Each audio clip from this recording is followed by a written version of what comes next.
தேர்தல் நெருங்கும் நிலையில் பீகார் மாநிலத்திற்கு 7,616 கோடி மதிப்பிலான நெடுஞ்சாலை மற்றும் ரயில் திட்டங்களை ஒன்றிய அரசு அறிவித்துள்ளது. டெல்லியில் கூடிய பிரதமர் மோடி தலைமையிலான பொருளாதார விவகாரங்களுக்கான அமைச்சரவை குழு மெகாமா முன்கர் நெடுஞ்சாலை மற்றும் பாகல்பூர் தும்கா ராம்பூர் ஹாட் ரயில் பாதை விரிவாக்கம் ஆகிய திட்டங்களுக்காக இந்த நிதியை அறிவித்துள்ளது. மெகாமா மற்றும் முன்கர் இடையே 4 வழி பசுமை வழி அணுகல் நெடுஞ்சாலை 82 கிலோமீட்டர் தூரத்திற்கு 4,447 கோடி ரூபாய் செலவில் அமைக்கப்பட உள்ளதாக ஒன்றிய ரயில்வே அமைச்சர் அஸ்வினி வைஷ்ணவ் தெரிவித்துள்ளார். அதேபோல 3,169 கோடி ரூபாய் செலவில் பீகார், ஜார்க்கண்ட் மற்றும் மேற்கு வங்காளம் முழுவதும் நீண்டுள்ள பாகல்பூர் தும்கா ராம்பூர் ஹாட் ஒற்றை ரயில் பாதை இரட்டை வழி பாதையாக அமைக்கப்பட உள்ளதாகவும் அவர் கூறியுள்ளார். பீகார் தேர்தலை மனதில் கொண்டு ஒன்றிய அரசு இந்த திட்டங்களை அறிவித்துள்ளதாக அரசியல் நோக்கர்கள் கருதுகின்றனர். மாதம் வெறும் 10,000 ரூபாய் மட்டுமே சம்பளம் பெறும் சமையல் கலைஞருக்கு 46 கோடி ரூபாய் வரி செலுத்த வருமான வரித்துறை நோட்டீஸ் அனுப்பிய சம்பவம் மத்திய பிரதேசத்தில் நிகழ்ந்துள்ளது. ரவீந்திர சிங் சவுகான் என்பவர் சமையல் கலைஞராக பணியாற்றி வரும் நிலையில் கடந்த ஏப்ரல் மாதம் வருமான வரித்துறையிடம் இருந்து நோட்டீஸ் வந்துள்ளது. அது ஆங்கிலத்தில் இருந்ததால் அதனை பொருட்படுத்தாத சவுகான் மீண்டும் நோட்டீஸ் வந்ததால் வங்கி அதிகாரியிடம் முறையிட்டுள்ளார். அப்போது அவரது பெயரில் டெல்லியில் வங்கிக் கணக்கு செயல்படுவதும் அது சௌரியா டிரேடிங் கம்பெனி என்ற நிறுவனத்துடன் இணைக்கப்பட்டு கோடிக்கணக்கான ரூபாய் பரிவர்த்தனை நடந்திருப்பதும் தெரிய வந்துள்ளது. கடந்த 7 ஆண்டுகளுக்கு முன்னர் சுங்கச்சாவடியை நிர்வகிக்கும் நிறுவனத்தில் பணியாற்றிய போது அங்கு மேலாளராக இருந்த சசி பூஷன் ராய் என்பவர் தனக்கு வருங்கால வைப்பு நிதி கணக்கு தொடங்குவதாக கூறி ஆவணங்களை பெற்று போலி வங்கிக் கணக்கை திறந்ததை கண்டுபிடித்துள்ளார். இதுகுறித்து காவல் நிலையத்தில் புகார் அளிக்க சென்றால் வழக்கு பதியாமல் நீதிமன்றத்தை நாடக் கூறுவதாகவும் அவர் தெரிவித்துள்ளார். ராமநாதபுரத்தில் ஹைட்ரோ கார்பன் கிணறுகளுக்கு அளிக்கப்பட்ட அனுமதியை ஏன் ரத்து செய்யக்கூடாது என விளக்கம் அளிக்க கோரி ONGC நிறுவனத்திற்கு மாநில சுற்றுச்சூழல் தாக்க மதிப்பீட்டு ஆணையம் நோட்டீஸ் அனுப்பியுள்ளது. ஒன்றிய அரசின் புதிய எண்ணெய் எடுப்பு கொள்கை அடிப்படையில் ராமநாதபுரம் மற்றும் சிவகங்கை மாவட்ட பகுதிகளை உள்ளடக்கி 1,403 சதுர கிலோமீட்டர் பகுதியில் ஹைட்ரோ கார்பன் எடுக்க ONGC நிறுவனம் அனுமதி பெற்றது. அதைத் தொடர்ந்து கிணறுகளை தோண்ட அனுமதிக்க கோரி சுற்றுச்சூழல் தாக்க மதிப்பீட்டு ஆணையத்திடம் ONGC கடந்த 2023 அக்டோபரில் விண்ணப்பித்தது. மனுவை ஆய்வு செய்த அவ்வாணையம் 20 இடங்களில் ஹைட்ரோ கார்பன் சோதனை கிணறு அமைக்க அனுமதி வழங்கியது. இந்நிலையில் இது தொடர்பாக விளக்கம் அளித்த அமைச்சர் தங்கம் தென்னரசு ONGC நிறுவனத்திற்கு வழங்கப்பட்ட அனுமதியை உடனே திரும்ப பெறுமாறு மாநில சுற்றுச்சூழல் தாக்க மதிப்பீட்டு ஆணையத்திற்கு தமிழ்நாடு அரசு அறிவுறுத்தியுள்ளதாக தெரிவித்தார். அதன் அடிப்படையில் ஏற்கனவே வழங்கிய அனுமதியை ஏன் ரத்து செய்யக்கூடாது என்று விளக்கம் அளிக்க கோரி ONGC நிறுவனத்திற்கு மாநில சுற்றுச்சூழல் தாக்க மதிப்பீட்டு ஆணையம் நோட்டீஸ் அனுப்பியுள்ளது. ஆணவ படுகொலைகளுக்கு எதிராக தேசிய அளவில் ஒன்றிய அரசு சட்டம் இயற்ற வேண்டும் என்றும் நாட்டிற்கே முன்னுதாரணமாக தமிழ்நாடு சட்டம் இயற்ற வேண்டும் என்றும் மார்க்சிஸ்ட் கம்யூனிஸ்ட் கட்சியின் மூத்த தலைவர் பிருந்தா காரத் வலியுறுத்தியுள்ளார்.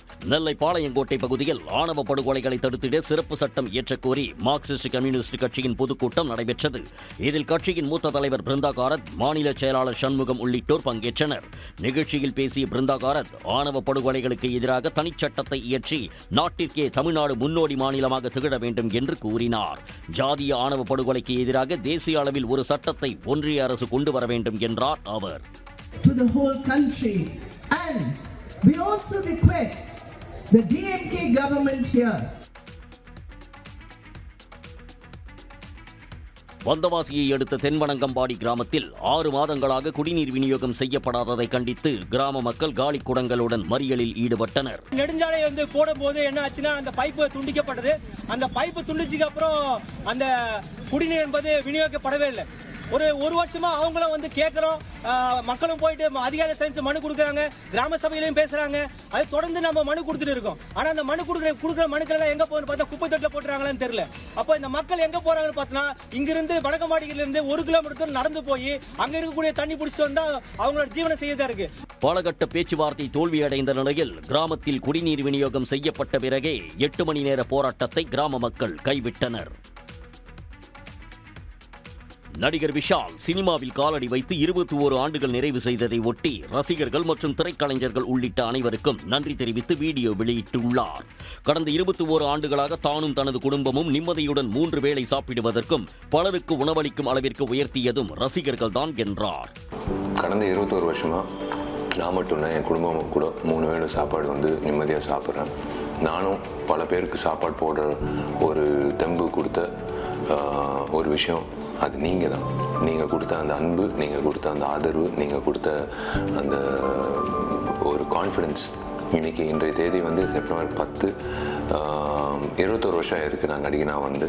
செல்லமே படத்தில் தொடங்கிய பயணம் 21 ஆண்டுகள் நிறைவு செய்து 35வது படமான மகுடத்தில் நடித்துக் கொண்டிருப்பதாக அவர் கூறினார். ஆசிய கோப்பை கிரிக்கெட் தொடரில் இந்திய அணி தமது முதல் போட்டியில் ஐக்கிய அரபு அமீரகம் அணியை எளிதில் வீழ்த்தி அபார வெற்றி பெற்றது. துபாயில் நடைபெற்ற ஆட்டத்தில் டாஸ் வென்ற இந்திய அணியின் கேப்டன் சூரியகுமார் பந்து வீச்சை தேர்வு செய்தார். அதன்படி முதலில் பேட் செய்த ஐக்கிய அரபு அமீரகத்தின் வீரர்கள் இந்தியாவின் பந்து வீச்சை எதிர்கொள்ள முடியாமல் விக்கெட்டை பறிகொடுத்தனர். இதனால் அந்த அணி 13.1 ஓவர்களில் 57 ரன்களுக்கு அனைத்து விக்கெட்டுகளையும் இழந்தது. பின்னர் எளிதான இலக்குடன் களமிறங்கிய இந்திய அணியின் அபிஷேக் சர்மா, சுப்மன் கில் இணை தொடக்க முதலே சிக்ஸர் பவுண்டரிகளாக விளாசினர். இதன் மூலம் இந்திய அணி 4.3 ஓவர்களில் 1 விக்கெட் இழப்புக்கு 60 ரன்கள் எடுத்து வெற்றி பெற்றது. T20 அரங்கில் இந்திய அணி அதிவேகமாக இலக்கை எட்டி சாதனை படைத்துள்ளது. இந்திய அணி அடுத்ததாக வரும் 14ஆம் தேதி பாகிஸ்தான் அணியுடன் பலப்பரீட்சை நடத்த உள்ளது. திருப்பூரில் தமிழகத்தைச் சேர்ந்த சுமை தூக்கும் தொழிலாளர்களுக்கு பணி மறுக்கப்படுவதாக குற்றம் சாட்டி 3வது நாளாக போராட்டத்தை தொடர்கின்றனர்.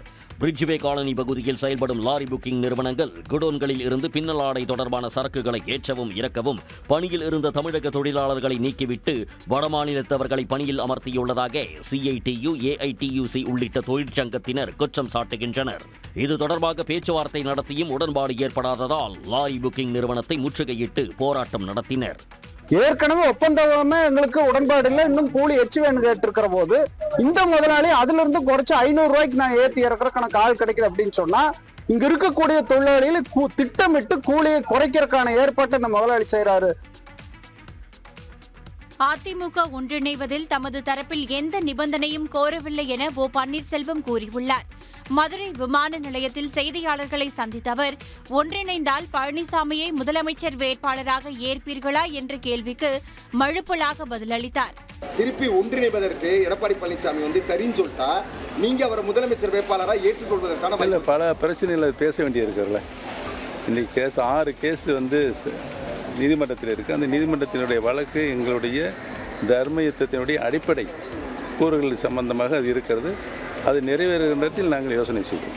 அதிமுக ஒன்றிணைப்புக்காக செங்கோட்டையன் எடுத்துள்ள முயற்சி வெற்றியடைய வாழ்த்துவதாகவும் அவருடன் தினமும் தொலைபேசி வாயிலாக பேசிக் கொண்டிருப்பதாகவும் ஓ பன்னீர்செல்வம் தெரிவித்தார். நீலகிரி மாவட்டம் குன்னூர் டேன்டி தலைமை அலுவலகம் முன்பு 12 அம்ச கோரிக்கைகளை வலியுறுத்தி AITUC சார்பில் 100க்கும் மேற்பட்ட தொழிலாளர்கள் போராட்டத்தில் ஈடுபட்டனர். தேயிலை தோட்ட தொழிலாளர்கள் தற்போது 340 ரூபாய் கூலி பெற்று வரும் நிலையில் தொழிலாளர்கள் தரப்பில் 500 ரூபாய் வரை கூலியை உயர்த்த வேண்டும் என்று கோரிக்கை வைத்துள்ளனர். ஓய்வு பெற்ற தொழிலாளர்களுக்கு விடுப்பு ஊதியம், மருத்துவப்படி உள்ளிட்ட 12 அம்ச கோரிக்கைகளை வலியுறுத்தி இந்த போராட்டம் நடைபெற்றது. 21ஆம் ஆண்டு அரசாங்கம் தமிழக அரசு போடப்பட்டிருக்கக்கூடிய குறைந்தபட்ச ஊதியம், தோட்ட தொழிலுக்கென்று போடப்பட்டிருக்கக்கூடிய குறைந்தபட்ச ஊதியம் அதை போட்டும் நிறைவேற்றவில்லை. கேண்டி நிர்வாகமும் நிறைவேற்ற வேண்டும் என்று அரசு அதிகாரிகளும் நடவடிக்கை எடுத்துக் கொள்ளவில்லை. தேயிலைக்கு நல்ல விலை கிடைத்து டேன்டி நிர்வாகம் கோடிக்கணக்கில் லாபம் பெற்றுள்ள நிலையில் ஊதிய உயர்வு கோரிக்கையை பரிசீலிக்க வேண்டும் என்று தொழிலாளர்கள் வலியுறுத்தியுள்ளனர். சென்னையில் சோதனை நடத்த சென்ற முகவரியில் வேறு நிறுவனங்கள் இயங்கியதால் சோதனை நடத்தாமல் அமலாக்கத்துறை அதிகாரிகள் திரும்பிச் சென்றனர். சென்னை வேளச்சேரி குல்மோகர் அவென்யூ பகுதியில் சொகுசு பங்களாவில் 10 பேர் கொண்ட அமலாக்கத்துறை அதிகாரிகள் சோதனையில் ஈடுபட்டனர். ஹரியானா மாநிலம் குர்கானில் இருந்து வந்த அமலாக்கத்துறை அதிகாரிகள் சென்னை அமலாக்கத்துறை உதவியுடன் துப்பாக்கி ஏந்திய மத்திய தொழில் பாதுகாப்பு படையின் இந்த சோதனையை மேற்கொண்டு வருகின்றனர். இந்த வீட்டின் உரிமையாளர் அமிதாப் பிஸ்னோய் ஒரு பெண் தொழிலதிபர். இவர் இயக்குநராக உள்ள 4 நிறுவனங்கள் அடையாறு கஸ்தூரிபா 3வது பிரதான சாலையில் ஒரே முகவரியில் இயங்குவதாக பதிவு செய்யப்பட்டுள்ளது. ஆனால் இங்கு சோதனை நடத்த சென்ற அதிகாரிகள் பதிவு செய்யப்பட்ட முகவரியில் வேறு நிறுவனம் இயங்கி வருவதை அறிந்து திரும்பிச் சென்றனர். வங்கி மோசடி தொடர்புடைய CBI வழக்கில் சோதனை நடத்த வந்ததாக அதிகாரிகள் தெரிவித்தனர். தென்னிந்திய பகுதிகளில் நிலவும் வளிமண்டல காற்று சுழற்சி காரணமாக தமிழ்நாட்டில் பல்வேறு மாவட்டங்களில் நேற்று பரவலாக மழை பெய்தது. மதுரை மாவட்டத்தில் சிம்மக்கல், ஆரப்பாளையம், மாட்டுத்தாவணி, அவனியாபுரம் உள்ளிட்ட பல்வேறு இடங்களில் கனமழை பெய்ததால் சாலைகளில் தண்ணீர் தேங்கியது. இதனால் வாகன ஓட்டிகள் சிரமத்திற்கு உள்ளாகினர்.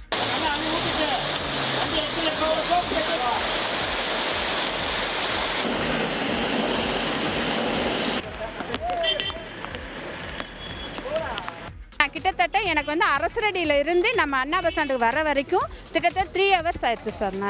எனக்கு ஆஃபீஸை ஆமாம் பாலம்லாம் ரொம்ப அது பாலம்லாம் இன்னும் கட்டாமல் இருக்கிறதுனால தண்ணி ஆங்காங்கே தண்ணி தேங்கி நின்றுக்கிட்டு ரொம்ப மக்களுக்கு இடையூறாக இருக்குதுங்க சார். திருத்தணியில் பெய்த கனமழையால் முருகன் கோயில் 365 மலைக்கோவில் படிக்கட்டுகள் முதல் சரவணன் பொய்கை திருக்குளம் வரை படிக்கட்டுகளில் மழைநீர் அருவி போல் பெருக்கெடுத்து ஓடியது.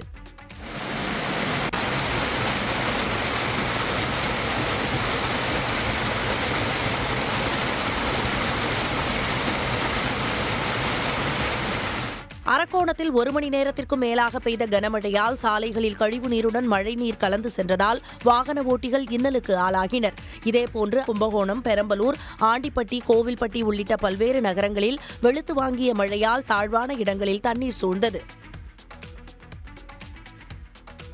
திருப்பதியில் 4 மணி நேரத்திற்கும் மேலாக வெளுத்து வாங்கிய கனமழையால் திரும்பும் திசையெல்லாம் மழைநீர் பெருக்கெடுத்து ஓடியது. கனமழையால் தரிசனத்திற்காக கோயிலுக்குள் பக்தர்கள் உள்ளே செல்ல முடியாமலும், சுவாமி தரிசனம் செய்ய முடியாமலும், பக்தர்கள் வெளியே வர முடியாமலும் சிரமப்பட்டனர்.